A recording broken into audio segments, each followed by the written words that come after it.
Bienvenidos a Escuela Sabática Fácil, desde Nicaragua con Néstor Salguera y César Vargas. Lecciones de Josué acerca de la fe.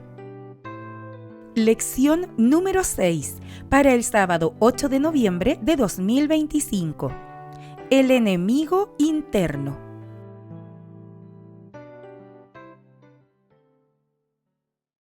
¿Qué tal, amigos y hermanos? Dios les bendiga. Gracias por estar con nosotros en este espacio de Escuela Sabática Fácil. Es un gusto, un placer poder estar aquí con ustedes y poder compartir el estudio de la lección de la Escuela Sabática. Como siempre, su servidor Néstor Salguera y su hermano en Cristo César Vargas.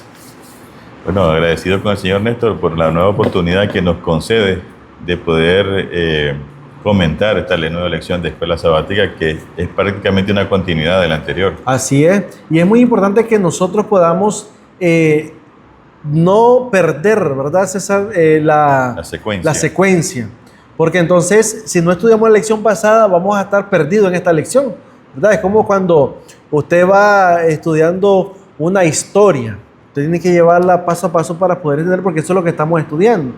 Queremos animarles para que también se puedan suscribir a nuestro canal de YouTube, puedan compartir este material y puedan hacer sus comentarios en el chat de YouTube. Recuerden que este programa es para que podamos hacer de la escuela sabática, ¿verdad?, en la iglesia, una escuela dinámica participativa y que podamos tener un momento de conversación, que no sea monótona, ni que sea también un sermón más del maestro, ¿verdad? Así es, por eso le animamos a que usted pueda estudiar su cartilla. Eso es lo importante, analizarla con tiempo para saber de lo que se va a hablar el sábado, porque a veces salimos con otras conversaciones que nos salimos del tema de la clase, y entonces uno estudiando, además de que se nutre, se fortalece su fe, pues está más que preparado para participar de la discusión. Así es. Recuerden que estamos estudiando, ¿verdad?, el folleto Lecciones de Josué acerca de la fe. Este es nuestro cuarto, ¿verdad?, trimestre de este año 2025. Finalizamos. Es el último. Finalizamos en diciembre. Así que aprovechémoslo. También estamos estudiando lo que es el libro Consejos sobre la obra de la Escuela Sabática, escrito por nuestra hermana Elena G. de Guay. César, y el consejo para esta semana es un texto bíblico muy bueno. Dice de la siguiente manera: amarás a Jehová tu Dios de todo tu corazón, de toda tu alma y con todas tus fuerzas.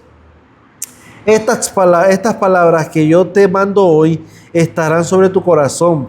Se las repetirás a tus hijos y les hablarás de ellas estando en tu casa y andando por el camino, al acostarte y cuando te levantes. Deuteronomio 6, 5 al 7. Estos tres versículos establecen con toda claridad el deber de los padres y los maestros. Y si unos y otros siguen estas instrucciones, jamás, nunca dejarán de ver buenos resultados en sus vidas. Qué maravilloso, ¿verdad? Ese es el consejo, ¿verdad? De estar repitiendo lo que el Señor nos ha mandado, nos ha instruido. Así que es un compromiso bastante serio con nuestros hijos, especialmente, ¿verdad? Al final, pues, la familia es beneficiada, ¿verdad? Así es. Y recuerda cuando siempre el Señor decía: le repetirás a tus hijos y a los hijos de tus hijos. O sea que todavía tenemos responsabilidad con los nietos. Con los nietos, así es. Y bueno, esa es una responsabilidad que nos va a ayudar para que podamos también crecer nosotros en la fe, en el conocimiento y en el amor de Dios, ¿verdad? Sí. Entonces pasaremos a nuestra lección número 6 para el 8 de noviembre de este año 2025. César, tiene como título El enemigo interno. Oramos. Querido Dios y Padre amado, gracias te damos, Señor, por la vida, por la misericordia mostrada en nosotros, Señor. Gracias porque hemos hallado gracia ante tus ojos. Pedimos, oh Dios, desde ahora que nos perdones. Perdona nuestros pecados. Ayúdanos para que podamos, oh Dios, buscarte a cada momento y que tu Espíritu Santo, Señor, sea en nosotros. Señor, bendícenos en este estudio, bendice nuestras mentes, danos sabiduría, danos discernimiento y que podamos encontrarte a ti, oh Dios, ese Dios maravilloso, ese Dios misericordioso, que aún en medio de la rebelión siempre está dando oportunidades para que podamos alcanzar la misericordia. Padre, bendícenos en el nombre poderoso de Jesús. Amén. Amén y amén. César, ¿cómo es esto de un enemigo interno? Me suena como que dentro de... Supongamos que tú tienes un equipo, ¿verdad? Un equipo ya sea de fútbol, hablemos de deporte, un equipo de fútbol. Y dentro de ese equipo, de esos jugadores, hay uno que siempre busca como que no anotar goles, como que quiere hacer autogol, como que no quiere pasar el balón, ¿me entiendes? Como que está en contra, ¿verdad? Está en contra del equipo, ¿verdad? Como que me suena así, ¿verdad? Fíjate que cuando miré este tema me acordé del asunto de las Torres Gemelas. Ajá. Cuando se dio el derrumbe de las Torres Gemelas ya en el año 2001, Estados Unidos tenía suficiente resguardado la frontera, de manera que era imposible que llegara un ataque desde fuera. Y lo que no sabían, como dice un título de la lección, es que el enemigo estaba adentro. Estaba adentro ya. Y también eso se llama, César, también, bueno, en el caso de las guerras, se llama Guerra Fría. Cuando la Guerra Fría es cuando hay un enemigo dentro, que es de la misma, ¿verdad? ¿Verdad? Del mismo bando.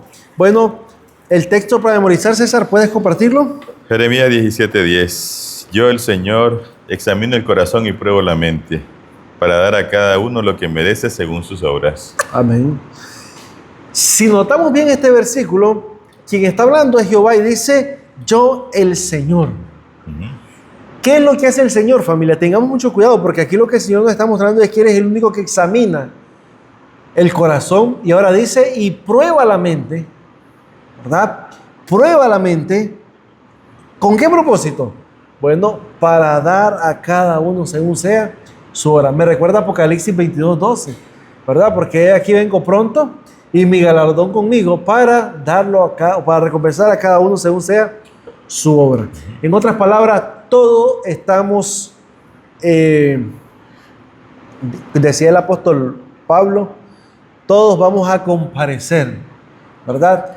Al juicio o ante el juicio de Dios. Sí, esto me recuerda también el libro de Eclesiastés capítulo 12, el versículo 14, si no me equivoco, que dice, porque Dios traerá toda obra a juicio, juntamente con toda cosa encubierta, sea mala, o sea bueno. O sea bueno. O sea, no hay nada que pueda esconderse de la vista de Dios.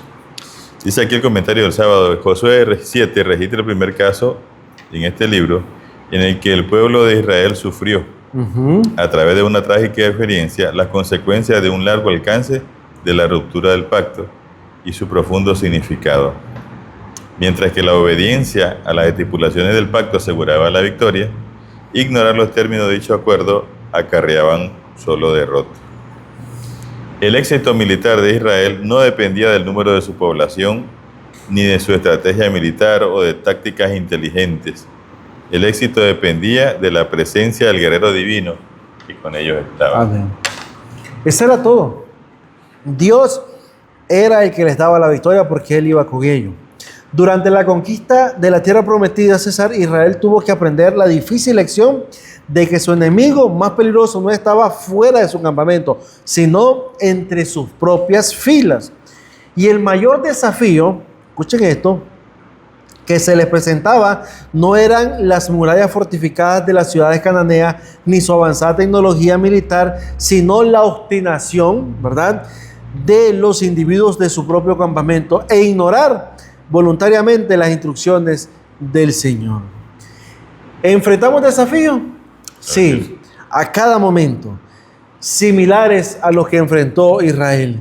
Mientras aguardamos nuestra herencia celestial, dice 1 de Pedro 1:4 y Colosenses 3:24, nuestra fidelidad es puesta a prueba a las puertas, dice, de la tierra prometida. Y solo podemos salir victorioso si entregamos nuestros corazones a Cristo, ¿verdad? Es la única manera. Ahora, me llama la atención porque el comentario os dice que estamos a las puertas de entrar a la Canaán celestial. o a la tierra prometida. Pero hay que tener mucho cuidado porque estando cerca podemos volvernos, ¿verdad? Así es. César, ¿qué pasó cuando incumplieron el pacto? Día domingo 2 de noviembre. Incumplimiento del pacto. ¿Cuál es el pacto que tenía Israel con Dios? Bueno, lo que Dios había dicho en el capítulo 7 es que toda la ciudad de Jericó iba a ser consagrada a Dios, como primicia de la conquista, como reconociendo que Dios era, como decía la lección, el guerrero principal, ¿no? A quien se le debía todo, el Dios Todopoderoso. Entonces todo lo que se captara de esa toma de Jericó, Todo el botín, digamos. todo el botín iba a ser dedicado al Señor. Esto me llama la atención, que es como cuando nos toca, César, entonces a nosotros, digamos, entregar lo que serían nuestros diezmos y ofrendas, ¿verdad? Es una parte, un ejemplo. Como es la primera batalla que van a enfrentar después del Jordán, entonces el Señor dice, todo lo que está ahí es mío, no toquen nada, ¿verdad? ¿Cuál es el propósito del Señor de que todo eso fuera de Él? Como recompensa de lo que Él estaba haciendo por Israel. Porque si uno no necesita recompensa, pero hablando en César, en consagración, porque dice que era consagrado a Él. Me imagino yo que era para la casa donde estaban los sacerdotes. Bueno, yo creo que la lección principal era reconocer que Él era el proveedor de todo. Él era que se merece lo mejor, ¿no? Las primicias de todo. Pero también probar al pueblo de Israel. ¿Hasta dónde podía obedecer? ¿Y qué tan fiel era, verdad? Lee Josué 7 y la pregunta es, ¿cuáles fueron las dos causas principales de la derrota de Israel ante los habitantes de Ai? Bueno, la primera todos lo sabemos, la desobediencia, ¿verdad? Y la segunda, pues, el pecado de Acán. Ese lo enmarca y lo señala directamente. Bueno, aquí el segundo párrafo del día domingo lo contesta y dice, la derrota de Israel ante los habitantes de esa ciudad tuvo dos razones principales. Número uno, como tú decías, el pecado de Acán. Pero el otro fue el exceso de confianza de los israelitas en su propia fuerza. O sea, recuerda que ellos llegan y dicen, bueno, ya destruimos Jericó, que era la más grande. Ahora nos toca Jai, que era una ciudad pequeña. Pero ellos dicen, no molestemos al pueblo, mandemos unos 3,000 hombres y será suficiente. O sea, se olvidaron que quienes había dado la conquista primero había sido Dios y no su fuerza. Sí, porque si nosotros vemos cuando Josué va a conquistar Jericó, César, ¿quién se le aparece a Josué? El príncipe. Así es. ¿Verdad? Entonces, ahí nosotros vemos que era como una consulta e invocar al Señor. Ahora hay y tenía que hacer lo mismo. Señor, ¿cómo ve usted Yo creo que esos que murieron no hubiesen muerto si hubieran consultado al Señor. ¿Cuál es la estrategia que se va a utilizar ahora? Es correcto. Pero bueno, a todos nos pasa. Cuando tú comienzas a hacer alguna cosa y es nueva para ti, tú oras y pides al Señor que te dé la dirección. Así es. Pero cuando tú agarras confianza y la experiencia te la da, ya le pierdes el miedo. Ahora, lo importante en esto, familia, miren, es verdad, el Señor pudo, de cierta forma, César, se llenó de ira, dice la palabra. Se enojó, ¿verdad? E incluso el mismo Josué se había rasgado los vestidos, ¿verdad? Porque era algo bastante grave. Dice, mira lo que dice aquí abajo. Dice aquí, esto último, ¿verdad? Hablando de la que confiaron en su propia fuerza, esto último se debió a que no consultaron la voluntad del Señor antes de atacar la ciudad y a que subestimaron al enemigo. Como tú decías, como en una ciudad pequeña, vamos a mandar solo 3,000 y no vamos a consultar al Señor. Si ellos hubiesen consultado al Señor, con 1,000 que fueran era suficiente porque el Señor los estaba probando. Si hubieran consultado, Dios le hubiera dicho que no fueran. Los hubiera detenido. Porque no iba a ir ellos hasta que extirparan el mal que estaban haciendo. Así es.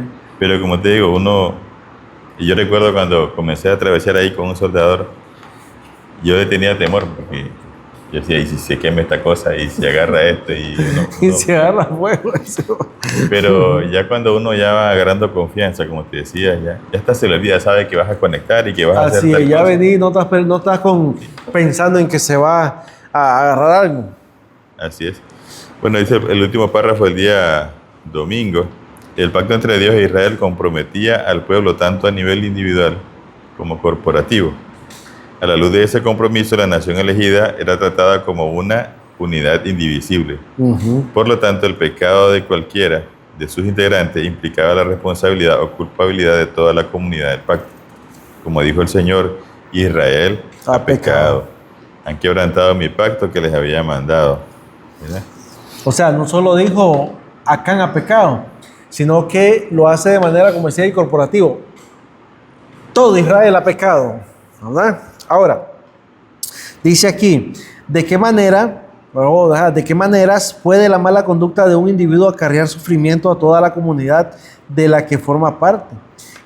¿Y qué ejemplos, verdad, de ello vienen a tu mente y cómo se vieron afectadas las comunidades en cuestión? El mal comportamiento o la mala conducta tiene que ver, César, con lo que nosotros adquirimos a cada momento. ¿En qué sentido? Bueno, si tú te alimentas espiritualmente de la palabra, tu conducta no va a ser contraria a lo que estás estudiando. Va a ser como la estás estudiando. Acán, porque estamos hablando, ¿verdad?, de Acán, su comportamiento de querer codiciar, que lo vamos a ver más adelante, de querer tomar y de querer dar para él, era porque no tenía una relación, ¿verdad?, con Dios. No estaba percibiendo las bendiciones o los principios que Dios había dado al pueblo. No los estaba aplicando a su vida. Entonces, ahí está el problema. Fíjate que en este caso que Dios está hablando de nivel corporativo e individual, el comentario bíblico de Josué 7.1, comentario bíblico adventista, dice: de la misma manera, los culpables dentro de una iglesia pueden impedir que la bendición divina descanse sobre eso. Imagínate. Ahora, si la iglesia, ¿verdad?, deja de tomar medidas necesarias cuando conoce el pecado, entonces llegan a ser participantes de ese pecado. Y hay que tener mucho cuidado porque ahí César, hay un conocimiento, como dice ahí, cuando conoces, claro, y no haces nada, entonces estás copartícipe. Es porque estás encubriendo el pecado. Sí. No lo estás sacando a la luz. Yo puse aquí: la mala conducta de un individuo acarrea sufrimiento y consecuencias negativas a toda la comunidad de la que forma parte de diversas maneras, ya que las acciones personales no ocurren en un vacío, es decir, no es de la noche a la mañana, César, que tú te vas a comportar mal. Tiene que ir un proceso, ¿verdad? Así como llegamos a los pies de Jesús, fue un proceso. Para retirarnos también tiene que ser un proceso. Así es. Pasamos al lunes 3 de noviembre, César, el pecado de Acán. Ok. Nos manda a leer Josué capítulo 7, versículos 16 a 19. Y la pregunta es: ¿qué nos dice todo el procedimiento allí descrito acerca de Dios y de Acán? Mira, me gustó esto que encontré por ahí y lo voy a compartir de manera rápida porque son 6 hojas, pero solo va a ser rápido. César, lo que el procedimiento revela acerca de Dios, número 1, en su característica: santidad y justicia absoluta, ¿verdad? ¿Por qué? Bueno, el procedimiento demuestra que Dios no tolera el pecado, y la derrota de Israel en Ai fue una clara señal de su ira contra la desobediencia, y él insiste en la purificación de la comunidad antes de que puedan seguir adelante. Número 2, la omnisciencia. Él lo sabe todo. No podemos ocultarle nada. Todos. Dios ya conocía el nombre de Acán, ¿sí o no? Versículo 1 se lo dio. Versículo 11, perdón. Pero en lugar de revelar de inmediato, instruye un proceso público. Acercar a Israel por las tribus y luego, dice, a las familias, etc. Esto demuestra su capacidad de conocer cada detalle y de guiar a los eventos. Número 3, su gracia y oportunidad. Porque no podemos decir que Dios solamente te va a acusar.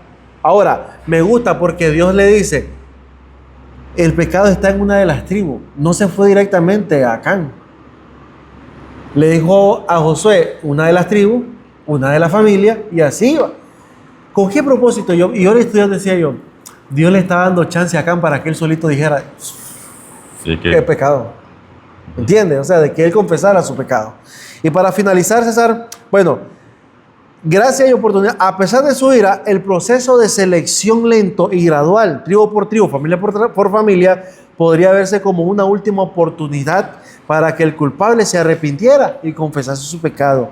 Entonces, ¿qué es lo que aparece acerca de acá? Bueno, el procedimiento acerca de acá es que su actitud, culpa evidente y silencio obstinado. No dice nada. Acá presenció como el cerco se cerraba a su alrededor y vio cómo su tribu, Judá, su clan, su familia, ¿verdad? Eran sentenciados o eran señalados. Y este fue un tiempo de profunda agonía para él, donde su conciencia debió haberlo acusado. Y el hecho de que no confesó hasta que fue señalado directamente en el versículo 18 de Josué, capítulo 7, y confrontado por Josué, muestra una resistencia a la confesión voluntaria. ¿Qué significa esto, César? Si tú cometiste algo y sabes que eso es grave, porque lo que hizo Acán fue grave, no necesita, miren, Dios no quiere que tú, César, seas expuesto públicamente. Él quiere que tú voluntariamente digas, Señor, yo he pecado, como David, que digo, he pecado con el Señor, cuando le dijo Natán aquella parábola, ¿te acuerdas? Fíjate que es interesante porque cuando el Señor dice Israel ha pecado, y tú lo comentabas, ya Dios sabía quién era. Sí. Que Él todo lo sabe.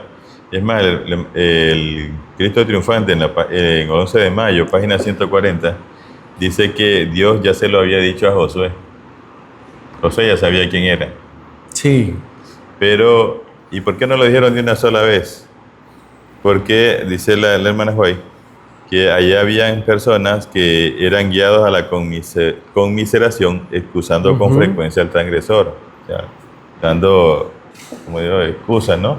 Sí. O considerando a la persona. Y entonces Dios tenía que darle una lección a Israel, ¿verdad? Le dio, como tú dijiste, tribu por tribu. Desde que Israel es derrotado y Dios dice que hay pecado en Israel, dice hermana Juan que el corazón de Acán saltó. Porque él sabía que pero no abrió su boca. No abrió su boca. Luego llamó a las tribus y él pensaba, dice aquí la lección, que él iba a pasar desapercibido. O sea, como que de pronto desconoció al Dios Todopoderoso que a quien adoraba. No, y hay un versículo que se me perdió donde cuando él esconde todo eso, dice, ¿quién nos va a encontrar dentro de esta? Hay 1000 tiendas. ¿Verdad? Sí, o sea, ¿Quién nos va a hallar? Yo no sé, el pecado de acá fue que la misma codicia no le permitió ver a la verdadera condición o el verdadero Dios Todopoderoso que todo lo sabe. Y entonces, ahora, al final confesó, sí. Pero no con arrepentimiento genuino. Sí, el que no se arrepintió nunca. Sí. Porque él dejó el proceso porque no se arrepintió. Ahora, una cosa es que tú te arrepientas y pidas pecado ahora que el Señor intercede por ti.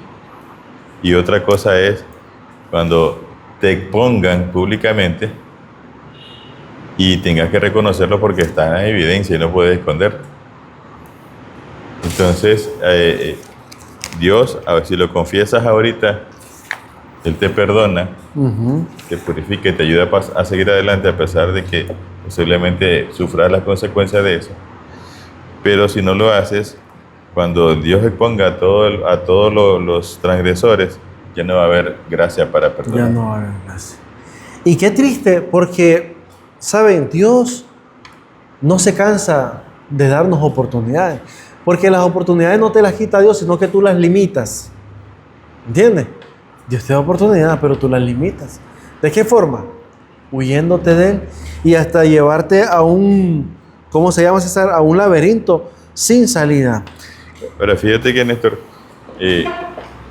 Dios también pudo haber señalado a Josué. Perdón, a Acán. O Josué pudo haber señalado a Acán. Pero muchos hubieran pensado, ¿y quién me dice que no fue una jugada que le hicieron a Acán? Puede haber sido, ¿no? Que Josué también elaboró todo y dijo, ahí está el asunto. Entonces, aunque Josué ya lo sabía, él le dijo, hijo mío, ¿qué es lo que has hecho? Confiesa. Para que la gente viera realmente que él es el que había cometido el pecado y no era ningún invento. Así es. De que ya Dios le había dicho. Y me gusta porque Josué dice, mañana por la mañana el Señor dirá quién es el anatema, ¿verdad? O a dónde está el anatema. Qué importante. Es importante notar la forma en que Josué se dirige a Acán. Hijo mío. Y eso lo encontramos en el versículo 19. Entonces Josué dijo a Acán, hijo mío. O sea, no le dice... No tenía rencor. No, y notemos algo. Porque Josué, familia, Josué era digamos, un Jesús en ese entonces, ¿verdad? Era una copia de Jesús. Y se le acerca y le dice, hijo mío. O sea, no le dice con aquel, digamos, para hacerlo sentir despreciado, sino más bien de hacerlo sentir como atraído. Cuando tú le dices, hijo mío, o sea, que aquella persona tiene que sentir que tú sientes algo por él. ¿Me entiendes? Una confianza. Ahora, Josué era mayor que Acán. Sí. ¿Verdad? Entonces, pero Dios, acuérdate cuando Dios le dice, César, cuando, no sé, a ver si me ayudas, cuando el Señor dice, dame, hijo mío, tu corazón. Proverbio. ¿Cómo te lo dice? Dame, hijo mío, tu corazón. No te dice, dame, rebelde, tu corazón, ¿me entiendes? Sí, porque si no tienes el corazón, entonces estás contrario. Sí, o sea, la forma en que Dios nos llama, a pesar de lo que seamos, Dios siempre te dice, hijo mío. ¿Me entiendes? Esa es una expresión muy buena. Entonces, esta expresión no solo la edad y el papel de liderazgo de Josué, no nos muestra solo eso, sino también revela el espíritu con el que este gran guerrero abordaba la justicia. Su corazón estaba lleno de ¿qué? De compasión por Acán, claro, de la parte de su pueblo. Claro. Habían crecido juntos, lo había visto crecer y todo. Entonces, o sea, no era algo que Josué se estaba deleitando en que sea apedreado, ¿verdad? Y esto lo debe llevar a nosotros también porque a veces nos enojamos con un hermano, con una persona cercana, y queremos que le pasen las cosas más bien. Así es. Si le pasa, usted dice, está bueno que le pasó por lo que hizo. Por desobediente, porque esto y por lo otro, ¿verdad? Podemos pensar. No es ese el espíritu, ¿no? Así es. Mira lo que dice aquí. A pesar de que estaba llamado a ejecutar juicio sobre el infractor, o sea, sobre Acán, con su actitud, Josué prefiguraba de nuevo la sensibilidad, la bondad y el amor de aquel que nunca fue rudo ni dijo innecesariamente una palabra severa. Nunca causó una pena innecesaria a un alma sensible. No censuró la debilidad humana, denunció intrépidamente la hipocresía, la incredulidad y la iniquidad, pero había lágrimas en su voz al pronunciar sus severas reprensiones. Dice Elena de White en el Deseo de toda la gente, página 325. Por eso cuando Jesús le dice a los fariseos, hipócritas, no se los decía con aquel... con el ceño fruncido. Sí, ¿verdad? Sino que se los decía con una forma de atraerlo más bien a él, que puedan reconocer. Así que es importante, familia, que reconozcamos cuando fallamos delante del Señor y poder venir a Él. César, martes 4 de noviembre, decisiones equivocadas. Y cuando tomamos esas decisiones equivocadas, los resultados son bastante dolorosos. Por eso tenemos que tener mucho cuidado. Miren, Josué, ya vimos que era un líder compasivo, misericordioso y que también mostraba esa compasión por Acán. ¿Cuáles fueron las palabras que le dijo? Mira lo que le dice. Entonces Josué dijo a Acán, hijo mío, da gloria a Jehová, el Dios de Israel, y dale alabanza y declárame ahora lo que has hecho, no me lo encubras. Y entonces Acán vino y respondió a Josué diciendo, verdaderamente yo he pecado contra Jehová, el Dios de Israel, y así he hecho. Ok, ahora el asunto está, Néstor, que al final, como te digo, no solamente Acán sufre la consecuencia, su casa, y usted puede decir, pero y la mujer si no sabía, y los chavalos, ¿qué pasó con ellos? ¿Es injusto Dios? No, ellos nunca estuvieron ignorando lo que Acán había hecho. Porque no van a ver que su papá lleva un montón de oro, un manto babilónico. Y aquí lo dice, y así he hecho, pues vi entre los despojos un manto babilónico muy bueno, y 200 ciclos de plata y un lingote de oro de peso de 50 ciclos, lo cual decidí, tomé, y aquí está escondido bajo tierra en medio de mi tienda y el dinero debajo de ellos. O sea, no van a ver que está acabando. ¿Qué vas a enterar ahí, papá? ¿Verdad? ¿Me entiendes? Ok, mira lo que dice acá, interesante el texto, está en el libro, a ver si no me equivoco, Conflicto y Valor, del 24 de abril, página 120. Dice ella, ¿cuál es el problema? Porque no habían sido disciplinados y educados según las instrucciones dadas en la gran norma de la ley de Dios.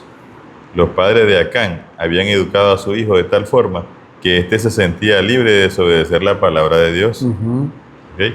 Los principios que habían inculcado en su vida lo llevaron a tratar a sus hijos en una forma que ellos también estaban corrompidos.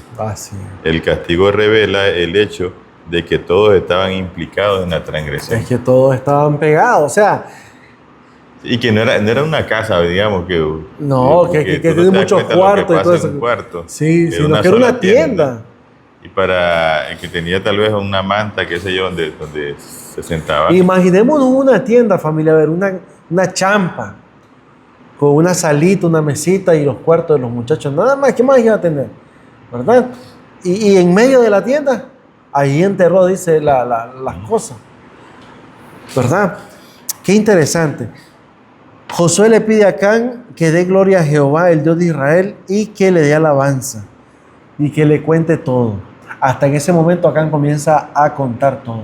Y sabe, me llama la atención porque el texto dice, mira lo que dice. Dice aquí,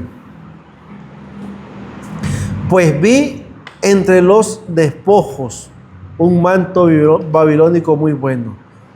Vi, dice que la mujer en el huerto del Edén, César, vio. Tenemos que tener mucho cuidado porque donde comienza, César, la codicia es por la vista.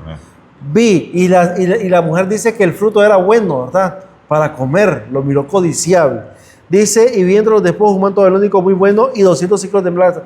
Dice, y un lingote de oro de peso de 50 ciclos, lo cual codicié. Dice Eva que era un fruto codiciable. Y dice, y tomé, y dice que la mujer lo tomó, ¿verdad? Y aquí que está, bueno, ahí, y ahora ella comió y le dio a su marido, ¿verdad? Pero vemos que todo comienza, familia, por la vista. Tenemos que tener mucho cuidado, ¿verdad? Ahora dice que este texto, al igual que el caso de Eva, de Adán y Eva, como te estaba diciendo, ¿sí? La decisión de Acán reveló que la codicia es el pecado de la incredulidad.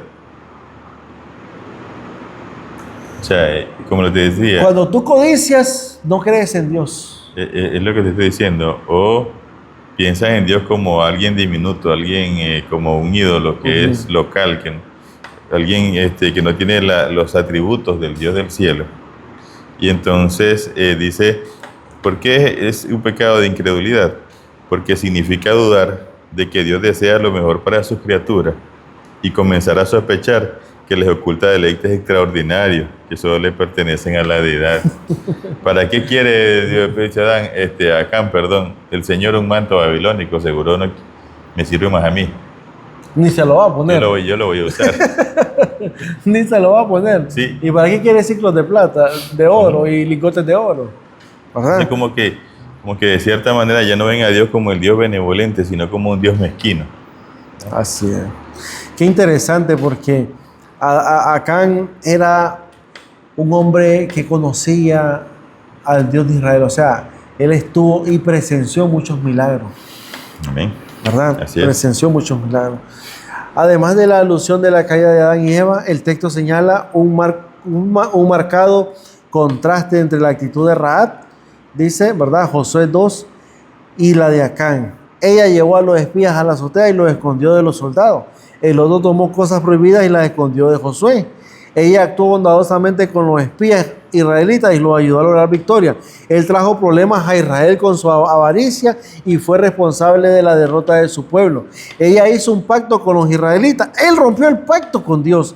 Rahab libró su vida y la de sus familiares, quienes se convirtieron en ciudadanos respetados en Israel. Acán se condenó a sí mismo y a su familia a la muerte y se convirtió en un ejemplo de ignominia. Clase de contraste, ¿verdad? Ahora, es lo que hemos hablado siempre, y lo que hemos venido hablando desde la lección anterior, es que la salvación no es asunto de etnia o de herencia, ¿verdad? Porque a veces yo digo, yo soy adventista de quinta generación, como que eso me diera peso a mí, ¿no? Como que eso te hiciera quinta generación, 5 veces santo. Sí, algo así, o merecedor pues de la salvación, ¿no? Así es. Por eso alguien dijo muy sabiamente, Dios no tiene nietos, Dios solo tiene hijos.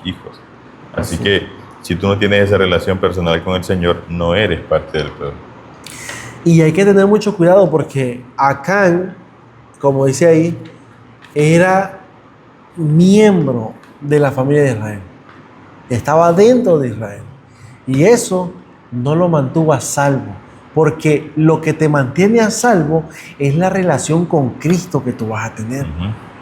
Tú puedes ser adventista, tú puedes participar en todos los eventos adventistas que hay, pero eso no te va a salvar. Lo que te va a salvar es tu relación con Cristo, lo que te va a salvar. Y eso es lo que tenemos que aprender en esta lección, que lo que tengamos, ¿verdad? Los cargos que tengamos, los puestos que podemos decir, pues yo soy primer anciano, yo soy esto, usted es tesorero.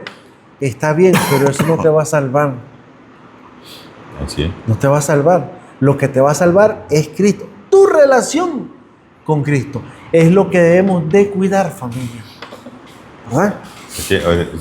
Pero mira, Néstor, algo interesante, aunque Rahab fue salva por su fe, ella tuvo que salir de donde estaba para mostrar su fe realmente, ¿no?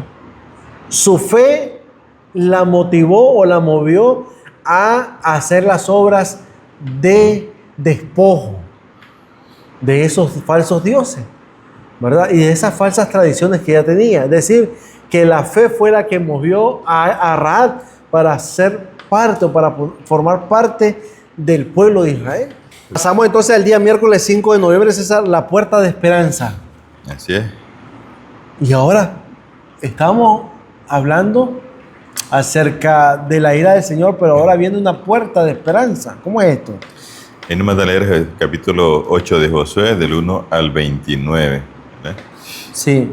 Y entonces Dios vuelve a hacer, como a renovar el pacto con el pueblo de Israel y le da la estrategia para poder tomar ahí. Me gusta esa parte, y le da la estrategia. Claro. Ahora ellos ya consultaron al Señor. Parece que ellos aprendieron la lección. ¿Y cómo es el ser humano? ¿Se acuerdan ustedes que los gabaonitas entraron y hicieron jurar al pueblo de Israel que no los iban a matar? Dice, por no consultar al Señor. Sí. Y ahora pierden 3,000 hombres en Ai por no consultar al Señor. 36 hombres. 36 hombres, Sí. por no consultar al Señor. Entonces vemos que hay una, digamos, como que no entendemos que hay que consultar al Señor, ¿verdad? Es lo mismo, como te digo, siempre nos acostumbramos nosotros, cuando ya manejamos la situación, que no consultamos. Que no necesitamos. Mayormente, como te digo, tú aprendes a manejar y cada vez que vas a aprender, tú vas con miedo y le pides al Señor que te ayude a controlar el asunto. Pero cuando tú ya aprendes, tú te montas y a veces, hasta que vas en el camino, es que vas inconscientemente, ya metes los cambios, no sentí. O hasta que vas en el camino te das cuenta de que no oraste, se te olvidó. Y Dios, pues en tu misericordia te guardó. Te guardo. Es muy cierto. César, ¿qué nos dice esta historia acerca de la capacidad de Dios para transformar aún nuestros mayores fracasos en oportunidad? Esta historia es un gran ejemplo de cómo Dios puede transformar nuestros fracasos en oportunidades. Debido a la derrota en Ai por el pecado de Acán, Dios no abandonó a Israel. Quedó. Es que Israel hizo lo necesario. Digamos que como pueblo se se arrepintió y retomó el pacto con el Señor. Así Y es. entonces Dios también se volvió a su pueblo. Y es lo que dice, vuélvanse a mí, yo me volveré a ustedes. Es la promesa del Señor. Así es. Porque Dios nunca... Hay un canto que pareciera, la verdad, bueno, pero para mí no lo es. Cuando dice, perdona a tu pueblo, Señor, porque estarás por siempre enojado. Yo digo, ese canto no se le aplica a Dios. Sí, porque Dios no está enojado todo Dios no el está tiempo. enojado. No, ni está enojado. Ni para nada, ni Dios por más un bien solo. está triste y está buscando la manera de cómo alcanzar al pecador. Así es. César, la estrategia de Dios convirtió la derrota inicial de Israel en una ventaja táctica, lo cual transformó el valle de Acor, ¿verdad? En angustia, en una puerta de esperanza. La excesiva confianza propia tras su victoria sobre Israel llevó a los habitantes de Ai a repetir su estrategia y atacar a los israelitas, que fingieron retirarse derrotados una vez que los de Ai fueron atraídos fuera de su fortaleza. Los 30,000 israelitas ocultos cerca de la ciudad, dice Josué 8:4, la capturaron y la incendiaron. Josué 8:7 deja claro que la victoria no fue un resultado de la estrategia, sino de que el Señor mismo entregó la ciudad a los israelitas. Fíjate que me llama la atención ahorita con este texto, Néstor, en el versículo 3, porque cuando ellos iban a tomar ahí, ellos dijeron que suban unos 3,000 hombres y la tomamos. Pero ahora dice que Dios le da la estrategia de poner una emboscada, pero se llevan a todo el pueblo. Es más, dice que Josué escogió a 30,000 hombres. 30,000 hombres. 10 veces más de lo que ellos habían pensado. Habían pensado. Y bueno, y ellos pudieron decir, Señor, pero son demasiada gente. Es demasiada gente, con 3,000 creo que podemos. Pero ahora ellos están siendo dirigidos por Dios. Y no se atreven ahora a cuestionarlo. Es correcto, a cuestionar lo que Dios está mandando a que hagan. Sí. Y lo hacen y tienen la victoria. ¿Y cómo es cuando tú le das las cosas al Señor y Dios hace según su voluntad? Aquí manda mucha gente para una ciudad pequeña. Así es. Y me recuerda cuando iba a pelear Gedeón. ¿Que llevaban cuánto llevaban? Eran un montón de gente y solo eran 300, 300, que salían como a 900 por hombre. O sea, en la lógica humana, tú puedes cuestionar un montón de cosas, pero si haces lo que Dios te manda, creas mucho o creas que es poco, Dios te va a dar la victoria porque es Él que está al frente. Así es. Y Dios conoce todo. Si al final ni pelearon los 300, ni pelearon. Ni siquiera pelearon. Al final ni pelearon. Familia, el momento decisivo de la batalla se produjo cuando los hombres de Ai abandonaron la ciudad y comenzaron a perseguir a los israelitas. Fue una estrategia de emboscada. Un grupo se fue por atrás de la ciudad y el otro grupo se vino de frente. Cuando sale Ai, pelean, ellos huyen y entonces estamos ganando y van detrás de ellos. Y los otros que entran Aprovechan. y comienzan a hacer desastre, ¿verdad? Qué buena esa estrategia. Dice la última párrafo, Néstor, esta vez no hubo intervención visible como la que hubo en Jericó, ¿verdad? Sí. Pero la victoria sobre Jaico, no contó con menos asistencia divina que la obtenida. Así es, o sea, no siempre Dios hace los mismos milagros, pero eso no significa que Dios no esté con nosotros. Sí. La clave del éxito estuvo en la fe de Josué, en la palabra del Señor y en su inquebrantable obediencia a ella. Amén. El principio que se destaca en esta historia sigue siendo válido para el pueblo de Dios ahora, donde quiera que resida y cualesquiera que sean tus desafíos. Así es. No hay que cuestionar lo que Dios manda. Y como tú dijiste, Dios no necesitó hacer grandes milagros. Solamente ellos tuvieron que escuchar a Dios y hacer lo que Él había mandado. Y ese fue el milagro, podemos decir, que ese fue el milagro. Seguir las instrucciones de Dios y Dios hará que todo te salga bien. Sí, porque fíjate que en Jericó ellos no tuvieron ninguna participación. Sí. Simplemente confiaron en Dios y Dios votó todo. Amén. Ahora, así. en esta ciudad que supuestamente era más accesible para ellos, hicieron estrategia y ocuparon un montón de gente y hasta tuvieron que pelear. Así es. Pero bueno, hay que darle verdad, hay que confiar en el Señor, que Él es el que sabe que está haciendo las cosas. Amén. César, un testigo del poder de Dios, día jueves 6 de noviembre. Como hemos aprendido, ¿verdad? Dios había dado a las naciones paganas la oportunidad de conocerlo y apartarse de sus malos caminos. pero ellas se negaron y debieron finalmente hacer frente al juicio de Dios. En Josué 7, versículos 6 al 9, acerca de la reacción inicial de Josué ante la calamidad que le sobrevino, concéntrate especialmente en el versículo 9. ¿Qué importante principio teológico se encuentra allí?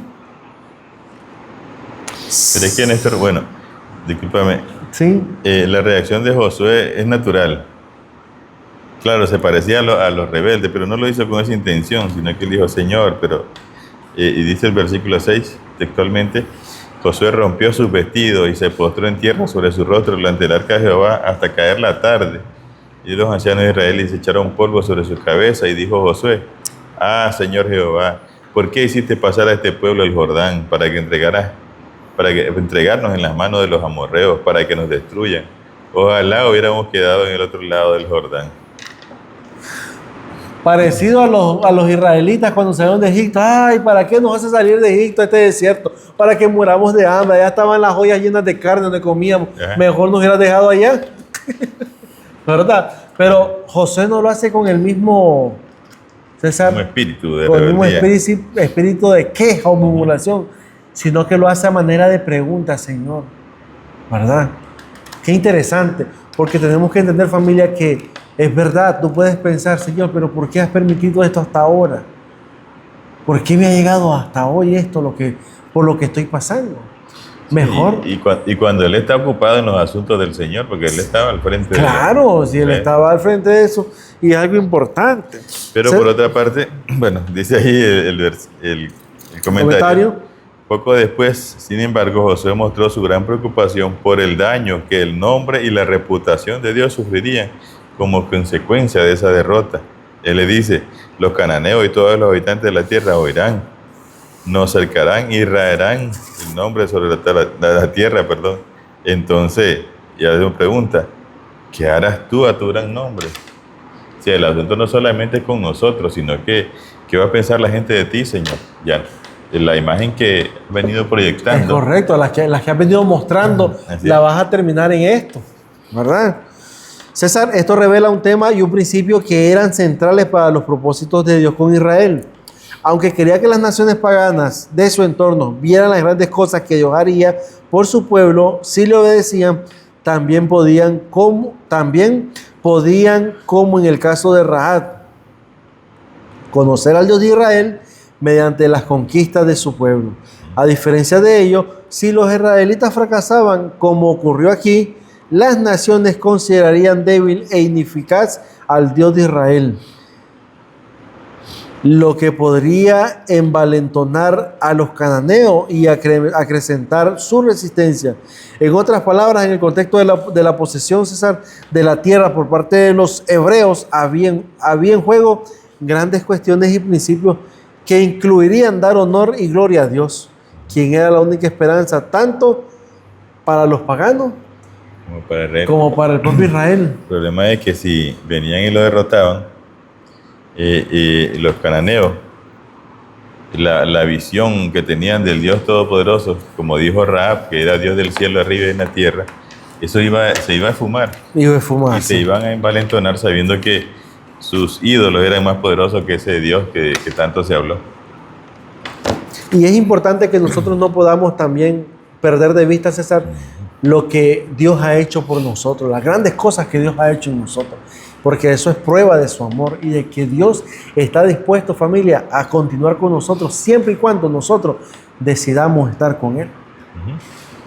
Y las victorias que Dios puede darnos pueden ayudar a las otras personas a acercarse a Dios.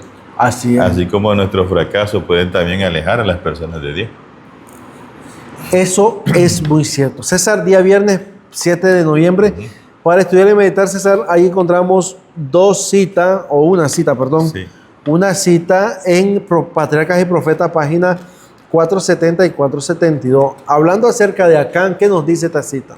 Dice el primero, el pecado mortal que condujo a Acán a la ruina tuvo su origen en la codicia, que es entre todos los pecados el más común y el que se considera con más liviandad. Acán reconoció su culpa, pero lo hizo cuando ya era muy tarde para que su confesión le beneficiara.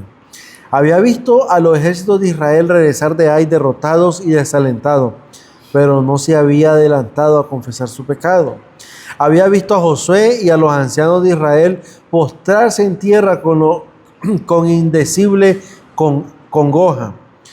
Si hubiera confesado entonces, habría dado cierta prueba de verdadero arrepentimiento, pero siguió guardando silencio. Había escuchado la proclamación de haberse cometido un gran delito y hasta había oído definir claramente su carácter, pero sus labios quedaron sellados. Continúa, César. Luego se realizó la solemne investigación. Cómo se estremeció de terror su alma cuando vio que se señalaba su tribu, luego su familia y finalmente su casa. Pero ni aun entonces dejó oír su confesión hasta que el dedo de Dios lo señaló.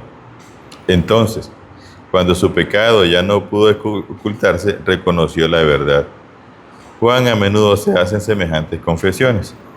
Hay una enorme diferencia entre admitir los hechos una vez probados y confesar los pecados que solo nosotros y Dios conocemos. Acán no hubiese confesado su pecado si con ello no hubiera esperado evitar las consecuencias. Pero su confesión solo sirvió para demostrar que su castigo era justo. No se había arrepentido genuinamente de su pecado, ni sintió contrición, ni cambió de propósito, ni aborrecimiento del mal. César, qué cita más, ¿cómo te digo?, detallista acerca de lo que Acán estaba presenciando, y aún así no poder mostrarse y decir: yo he fallado. Ahora, mira qué interesante, porque esto me recuerda a las dos etapas de juicio. El juicio previo a la venida del Señor Jesús, que es para los salvos, donde Dios, usted puede confesar su pecado ahora, Dios le perdona su pecado y nadie va a saber de eso porque va a ser borrado y alcanzará además el premio de la vida eterna. Así es. Pero si no lo hace, en los 1000 años después, según Apocalipsis 20, usted va a ser confrontado ante el tribunal de Dios y va a ser expuesto a su caso. Y va a tener que confesarlo, no porque se arrepiente, sino porque está descubierto. Pero ya no hay salvación. Sino porque va a estar expuesto ante todo mundo. Y Dios, eso es lo que quiere evitar. Cuando Él te dice: si confesamos nuestros pecados, ¿verdad? Él es fiel y justo. Dice Proverbios 28:13, el que confiesa sus pecados, ¿verdad?, alcanzará misericordia. Más el que dice Proverbios 28:13, el que encubre sus pecados no prosperará, más el que los confiesa y se aparta alcanzará misericordia.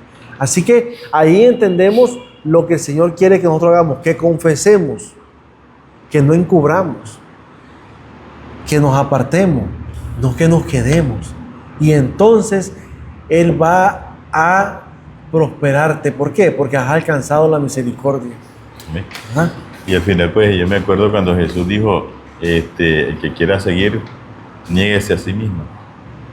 Niéguese a sí mismo, porque dejar las cosas que a uno le gustan es lo más difícil. Las cosas que amamos, pero que no le agradan al Señor, es lo más difícil. Pero que son necesarias, porque, como decía el apóstol Pablo, ya no debo vivir yo, debe vivir Cristo en mí. Amén. Pero eso solo se logra con ayuda del Señor. Así es. Familia, gracias por acompañarnos en este estudio. Muy bueno, la verdad que muy bueno, porque aprendimos mucho, pero a la vez triste, porque dentro del pueblo de Israel hubo una persona, hubo una familia que fue, César, destruida, ¿verdad?, por codiciar y por desobedecer lo que el Señor ha mandado. Y sobre todo que no sea nuestro caso, Néstor. Así es, que podamos, con la ayuda de Dios, mantenernos firmes, ¿verdad?